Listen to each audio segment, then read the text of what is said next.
কোনো কাজে সফল হওয়ার ৩টি উপায়।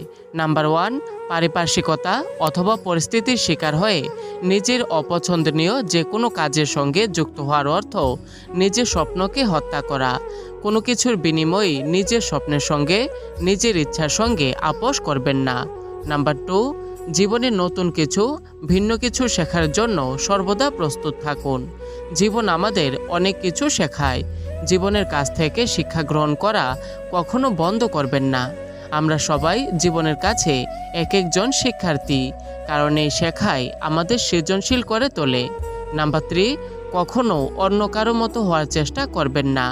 আপনি শুধু আপনি জীবনে কি হতে চান তা নিজে স্থির করুন। নিজের জীবনের সিদ্ধান্তগুলো নিজেই ঠিক করুন। অন্যদের দেখানো পথে না হেঁটে নিজের জন্য অনন্য এক পথ তৈরি করুন। সেই পথই আপনাকে অন্যদের থেকে আলাদা করে তুলবে।